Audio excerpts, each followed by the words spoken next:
Academia is more than research output and publications. In this seminar series, we discuss the personal and social aspects of academic work that are not discussed enough. Welcome to Life in Academia.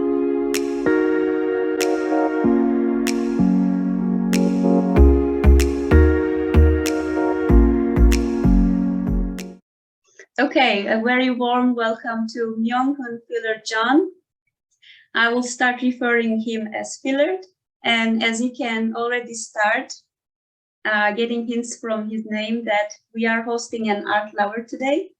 Philart is an associate professor and the head of Mind Music Machine Lab at Virginia Tech in the United States. He works in the domain of human-computer interaction and human-robot interaction. And he has a wide range of research focus, such as auditory displays, affective computing, assistive technologies, aesthetic computing, and automotive interface design. He serves as an editor in many peer-reviewed journals, and he has 2 books and many publications. This year, he has received Earl Lucy Award for Early Career Achievement from American Psychological Association. And this award is given to psychologists who has made outstanding achievements within 10 years of receiving their PhD. So congratulations once again. I met Philart for the first time at this year's Automotive UI conference. That was back in Seoul, and he was there as the general co-chair. They organized a traditional Korean music group for playing in a dinner event. And as they played, I witnessed how much Philart appreciated and enjoyed the music. But I have no recollection of his karaoke performance, so maybe it did not happen in the end. Today, he will be sharing his personal story of how he found himself giving great contributions to sonification research and where did his passion for sound and music comes from. Please join me in welcoming Philart. And the floor is yours, Philart. All right, thank you, Atize, for the warm introduction. So I'm Philart, which means love art. Phil is in Philadelphia, Philharmony, philosophy, so love art. All right, let's get started with a video clip. So I'll play this 2 times. So it's not a mistake, but it's intentional. Now I'm playing a video clip. It's game title called Lineage.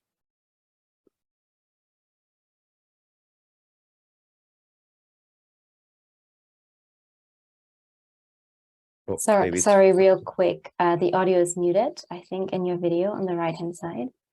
We can't hear anything. Yeah, that's the purpose. Okay.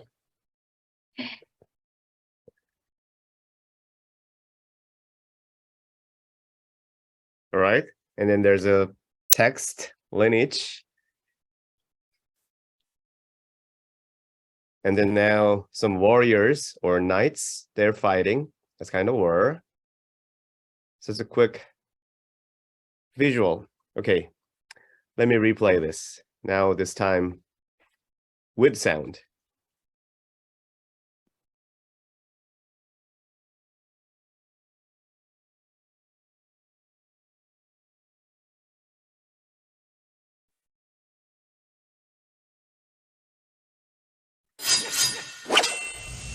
And hopefully now you can hear. Yes.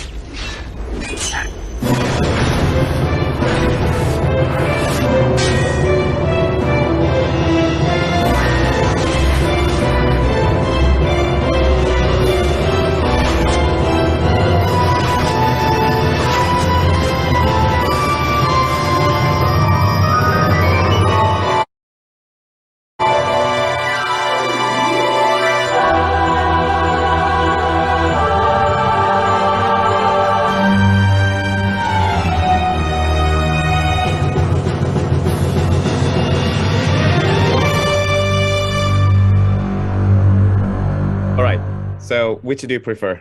The first time or second time? Without music or with music? With music. Definitely the yes. second time, yeah. Easy with music, yes. With music, right? Yes. So that's the power of music. And that's awesome, right? The visual only, that's great. But with the sound effects and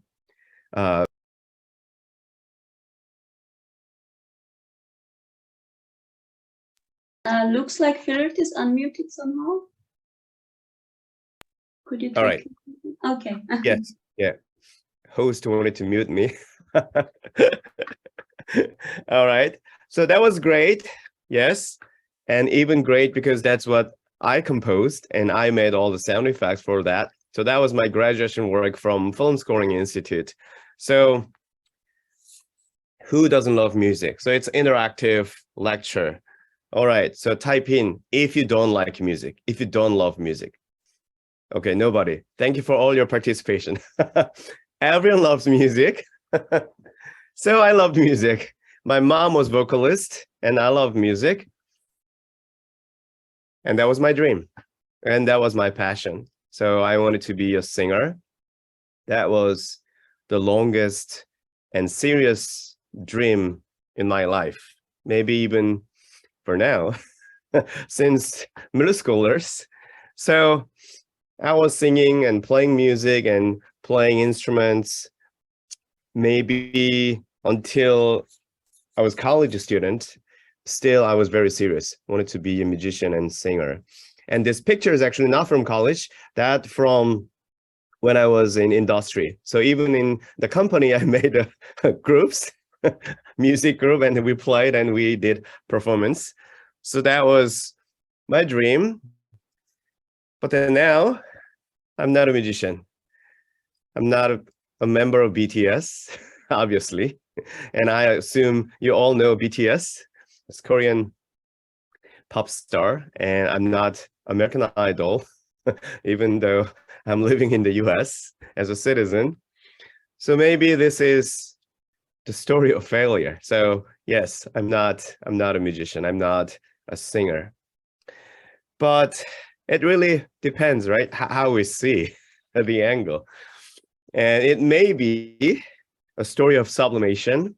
So if you're familiar with Freudian term, then the sublimation is transferring some desire into a more socially acceptable way.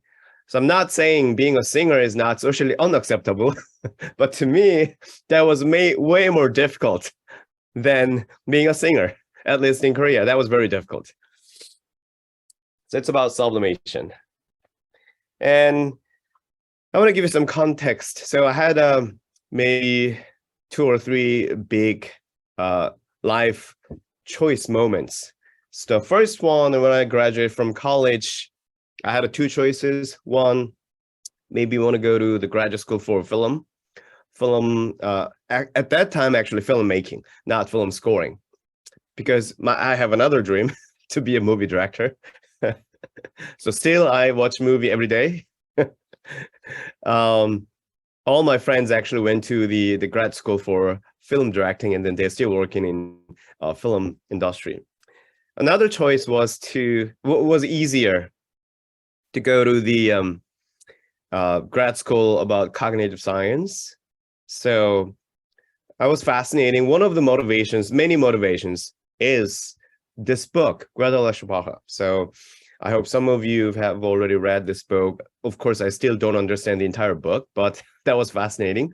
Many different disciplines, they wanted to know about human mind. It's another universe here, right? Human mind. So a philosopher and mathematician and even musicians I love, right? Bach or paintist Asher, they wanted to learn and study the human mind. That was fascinating. So I decided to do more work in cognitive science. Another moment, so when I was at that master's program in cognitive science, I attended to the conference called ICAD, that's International Conference on Auditory Display. So if you see here, top right, me, that was in 2003, so almost 20 years ago, I was master's student. The conference was held in Boston University, and we also had a tour in MIT Media Lab. So that is in front of context-aware computing lab that time. And that was my first attendance to the international conference. That was awesome. And of course, maybe I figured out, like, half understood what people talk about at that time. And surprisingly, after 15 years later, so in 2018, here, bottom left, I hosted this conference in Michigan Tech when I was working at Michigan Tech. So, oh, that's great, right? After 15 years, right? So it's another, like, dream comes true. And then 1 year later, in 2019, I was elected as the president of this community. So that was, of course, I didn't, was not able to imagine, right? Here, and that's this time, I didn't know I can, continue be involving in this community. So may not be everything is failure, and then you can find something here. So life goes this way. But I didn't go to PhD directly, but because I got married after my master's graduation and then started to work in industry. So I worked in a couple of different companies for 4 years, and I was UX designer and also sound designer. So this is kind of what I was working in corporate design center as a UX designer, sound designer. So for example, so that is basic musical motive, or we call melody contour, as a maybe like a power button or turn on sound of the product. And then, so here's some quiz you can type in on the chat. So we made a bunch of variations for different home appliances. So the same sound, but for different products in the same brand.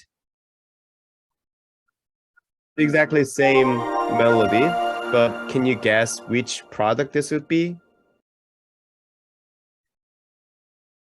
And then another product sounds like this. Okay. Something icy you hear? Some watery sound, right? Yeah, so that is AC, fridge, and washing machine. So that type of thing. So I was working on this type of sound design and experience design at the company. But then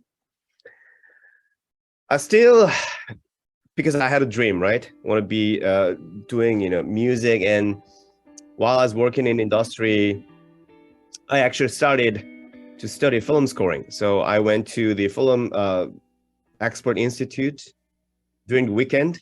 So yes, I used holiday. So I went to that institute and graduate that. The first one is one of the graduation works I made. And then I had another life moment. So I had to choose.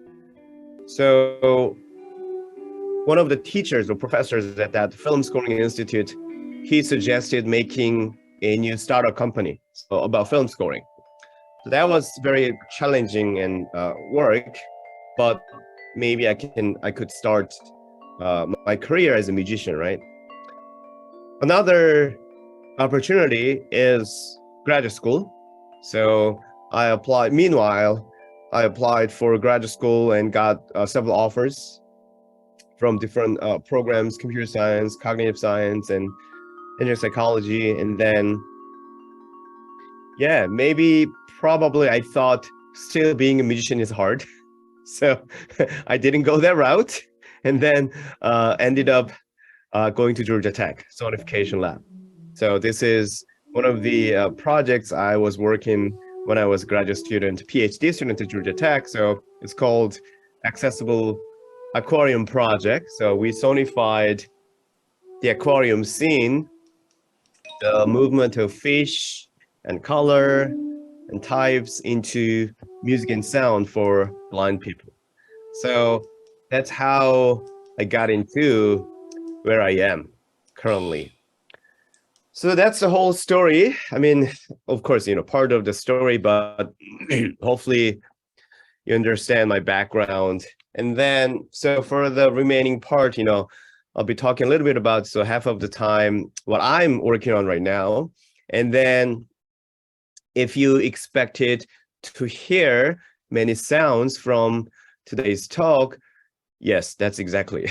I prepared a bunch of songs, sounds and music. So the remaining time you just hear, and then I have a bunch of pop quiz. So you can just type in on the chat. So that'll be fun. All right. So I'm doing research on human mind and music. So my lab is called Mind Music Machine Lab. And mind is not just about cognitive information processing, but also we have some emotional thing right here, heart. And we're doing research on music and sound and speech, but not just about sound, but also we do a bunch of multimodal displays. And as you see here, I have 3 different research pillars. So that's here, driving, where I met Hatice and Susanna and Patrizia, all we met Auto UI, and doing research about robots and art. So one of the first projects is about really psychological research, effects of music on angry drivers. So we wanted to see how we can help out emotional drivers with music. So we recruited drivers and have them induce their own emotions, so which is anger or neutral. So we had the 3 groups. So the first group didn't induce anger, but just induced the neutral, and they didn't to listen to music. The second group induced anger, and they listened to music. The third group induced anger, they didn't listen to music. So we had these 3 groups, and we measured driving performance and workload, and also physiological sensing data. So heart rate here, and then oxygenation here. So using fNIRS. So it's same as fMRI, but it's, could be the cap type, and then measure oxygenation from the prefrontal cortex. So as you see here, if you're angry, but if you listen to music, then your heart rate or oxygenation pattern is very same as neutral group without music group. So maybe that music can regulate or mitigate the emotional effects. But anger group, without listening to music, they actually show different patterns, right? So even though you don't know anything about heart rate or fNIRS, you can see different patterns. So the take-home message of this study: while you're driving, if you're angry, turn the music on. That's the message. Okay, then you're probably curious. I'm an engineer, right? I'm working in industrial and systems engineering and computer science. But then where is the system, right? Where is the computer? So this is the application. So based on this type of psychological research, my PhD students made this driving sonification. So while you're driving, we can extract, if you see here, right, bunch of driving data: acceleration, gas pedal, brake pedal, and steering wheel angle, lane division. Everything is number. So we extract all the number on the fly, real time, and then make a mapping between this number and musical parameters. So if you see here, see my student's foot here. So now he started to drive. As the vehicle speed increases, instruments will be added.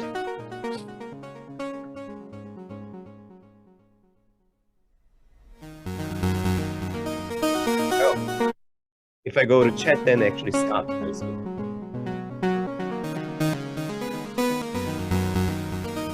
So gas pedal map to cutoff, and brake pedal map to cutoff pedal to different low pass filter. Options added.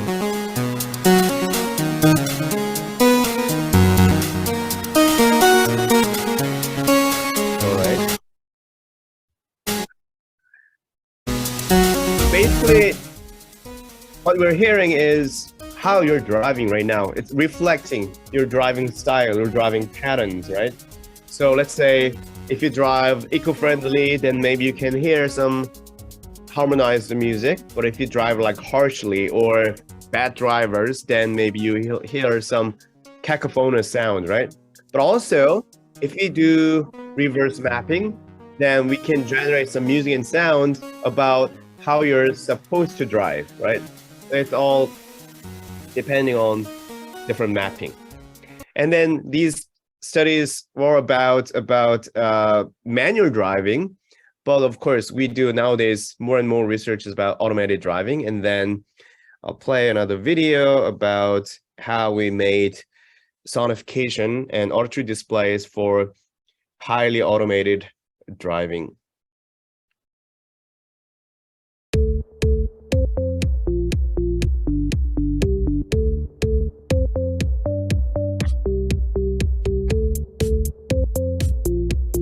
The highly automated driving is level 4. So the targets came to us.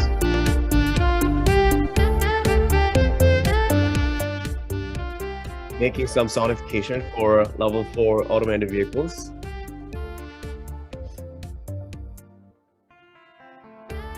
We did literature review and focus group, and then we found 2 types of sound: ear cone, which is brief, musicomotive, and also speech. So we had made different sets of sound for different automated vehicle scenarios and functions. And then we did focus group and driving simulation studies with 3 different conditions: ear cone, speech, and no sound conditions.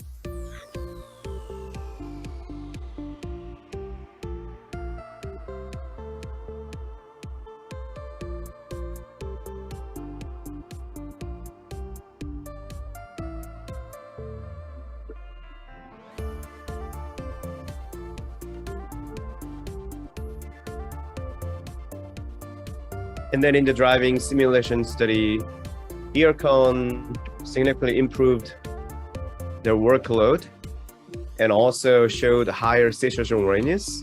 And both ear cone and speech showed higher trust compared to no sound in automated vehicles, which is great. So we can utilize sonification and auditory displays for global functions in automated vehicles. All right. So this is all about driving research, and then we'll move on to robots. And also we do research on communications, verbal communications and non-verbal communications. So in this type of research experimental paradigm, we used humanoid robots and animal robots, and the robot and our participants, both of them listen to the fairy tale, the story from the computer. So when they hear some story, the robot expressed their emotions with either, in one experiment, verbally, in another experiment, using non-lexical vocalizations. So for example, this type of sound, more robotic sound, and it's human, and this is musical sound, so express some type of emotions. So when we do this type of emotional communications with speech clips, interestingly, in terms of robot perception, across participants, people think the regular voice is the best. So we don't need any more like R2D2 type robotic voice. So just regular voice. Maybe that's because they all use Alexa and Google Home at home, right? So that could be why. But interestingly, in terms of emotion recognition accuracy, when our dubbing artists made more characterized voice, so the robot animal was Pleo, is dinosaur. So the dubbing artist made their voice more like animal or dinosaur, right? When they made that type of characterized voice, emotion recognition accuracy actually went up compared to just regular voice. That's kind of interesting. So depending on the goal of using the robots, right, social robots, we can actually differentiate this type of voice style. And when we use this type of non-lexical vocalizations, in terms of emotion recognition, all these 3 types of sounds, even musical sounds, they actually increased the emotion recognition accuracy from participants. But surprisingly, they don't like musical sound at all. So that's kind of counterintuitive. So when this type of social robot generated some musical sound, people just thought that's weird. So it's not really natural. So that's another lesson we've got. And then we're still working on this to find out more evidence.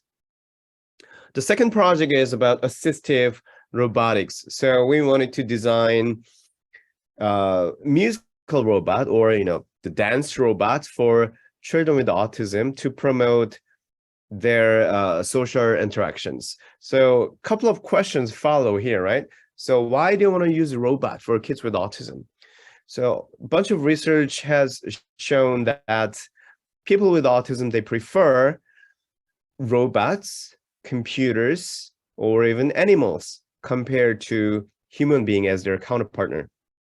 And they say that's because those are more predictable.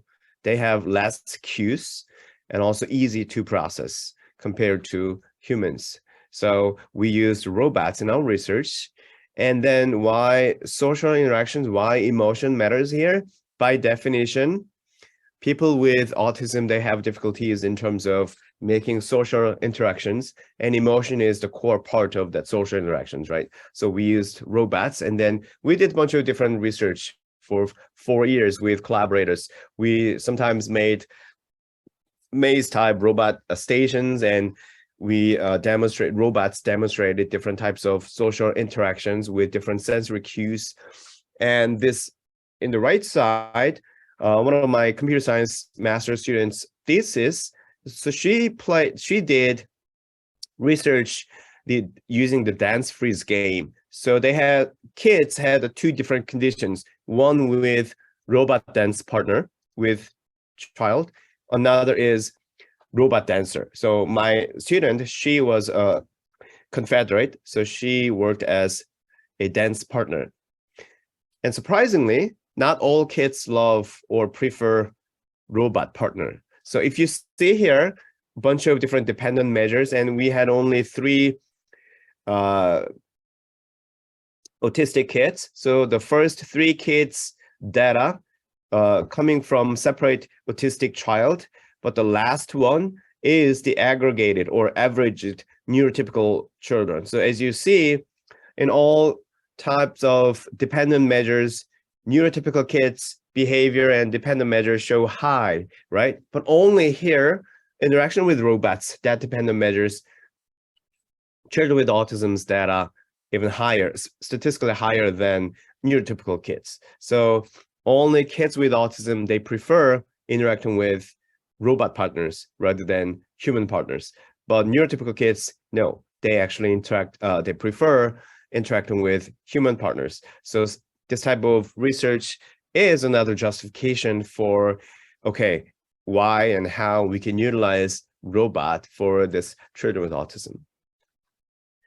Next project is about child robot musical theater. So we brought all the robots to the elementary school and created robot musical theater project. Actually, today in Virginia Tech News, it's been featured as a video and article. So I'll just show you a small clip. This robot musical theater project would like to promote STEAM education through effective human-robot interactions. The first part of the project is the after-school program. Students created a robot theater at the end. Next, it's the robot musical theater for climate change education at the Cube. Many social robots were involved in this project. Please come and meet my robot friends. All right. So children learn about robotics and also arts and music and dance. So every week we spend half an hour to learn about robotics and art, and half an hour just free time, they just play with robots. And then at the end, like after 11, 12 weeks, they creating the robot theater. So the actual theater with robots and children as actors. So we've done many times, many iterations, and it's well established now. So that's great after-school program we designed. And then the third, last but not the least, really about arts in cross reality. And I guess now, I presented like more than 20 minutes. So maybe you're losing your attention. So now it's quiz time. So every page has a quiz. Now you're typing on the chat. So this project is about fMRI data sonification. So we had two types of participants data. One group neurotypical, another group schizophrenic participants. So I'll play two sonification, and we just used existing music, but their fMRI temporal data patterns, again, it's number, map onto musical parameters. So it changes their tempo and pitch range, and then you can hear two music pieces and then figure out which one coming from schizophrenic fMRI data. So the first one, and I bet you know this song.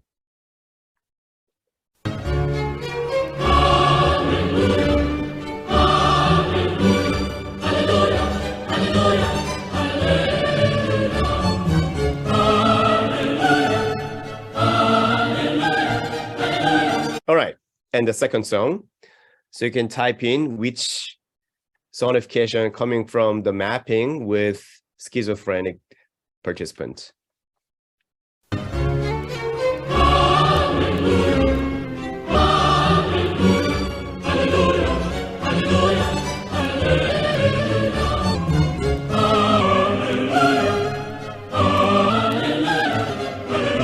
Okay, which one? One or two? All right, yes. Thank you for your participation. Number two is from schizophrenic participants' fMRI data. So why do we do this?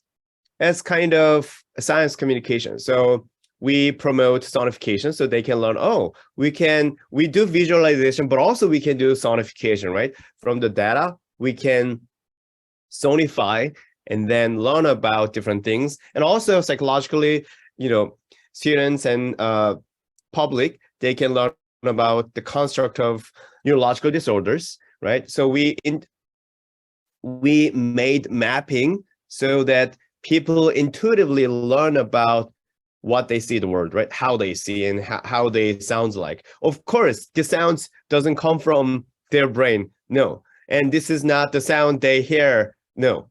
We just made mapping between their fMRI data and then musical data, but based on this emotional mapping, right? They can intuitively learn, oh, okay, this could be description about this neurological disorder, right? So we also have autistic fMRI data, and then we are still creating and then doing some research. And hopefully, if we develop this type of mapping very well, then psychologists, they can also utilize this sonification when they analyze their temporal data. Maybe because sound has high resolution in temporal dimension, they can discover something, right, which they're not able to discover from the visual data. All right, so another sonification quiz from painting. So there are a bunch of different algorithms, right? So we can just sonify, but we want to dig into a little bit more. So depending on their style or genre, right, art, maybe Van Gogh's painting sounds different than Monet's, right, paintings. So we did that type of research here. And then the left one is realism, realistic artwork, and the right one is abstractionism. And then you can also choose, I'll play two sonification based on their color, lighting, and color diversity, contrast. We sonify these paintings, and then you can guess which one is about this abstractionism. So the first sonification, there's some groove, right? Little jazzy.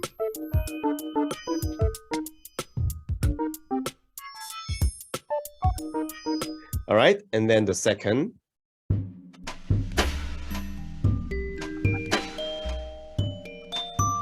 So the left of painting is in the ballroom, and then they do something like party or something, right? Which do you think is describing or sonifying this, right, abstractionism? The first one or the second one? Okay, let me I get the first.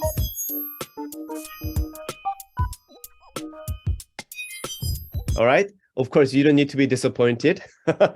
There's individual difference and subjective feelings, right? Yes. And the first one is describing and sonifying this painting. So that's what we made. But of course, human factors is about, average, right? Not just individual. So you don't need to be disappointed. All right. But not just static. So this is going to be my last slide, not just static painting sonification, but also we do sonify motion, right? Interactive sonification. And then my other PhD student, he did his PhD with this dancer sonification project. Of course, he didn't develop everything, but our goal was to develop tracking their motion. So if you see here, we had Vicon trackers in the room, and then they have sensors on their body. And then when they move around, we wanted to trace their motion and also their emotions. And then we sonified. So on the chat, you can type in one word, emotion, what you felt from this motion, dance, and also sonification. So these dancers actually creating the sound. It's not the other. Typically, they dance based on music, but in this case, they actually making the sound based on their motion.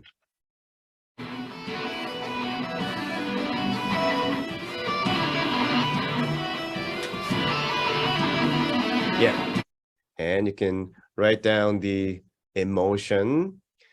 One word, what did you feel from this dancer? Yeah, great. Confidence, strength, power. Okay, relevant to that, all those concepts, right? What about this?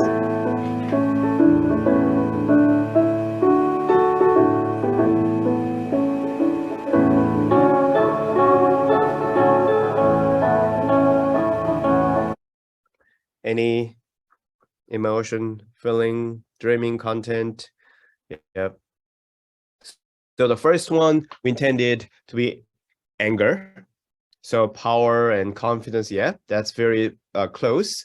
The second one is tender, but also, yeah, content is very close. All right. So I don't need to, play this game. It's a VR game. And then my CS student graduated with this work, musical game, having the, he created glove. But also in the second experiment, he made like a thimble type, so tactile feedback. So when they do this type of musical game, that tactile feedback helped out. So increased presence and decreased workload and also increased performance. Oh, that's great. A lovely morning. Yep. All right. So I'll stop here. And then thank you again for having me, inviting me. And then if you're interested in to learn more about the lab, then you can Google Mind Music Machine Lab, or you can Google Philart. Then that actually the top is myself. And this year, my lab 10-year anniversary. So we had this, awesome t-shirts with this Mind Music Machine Lab logo. And this, this is musical note, and this is machine mouse, and then this is heart or mind. All right, I'll stop here. Thank you so much, Philart.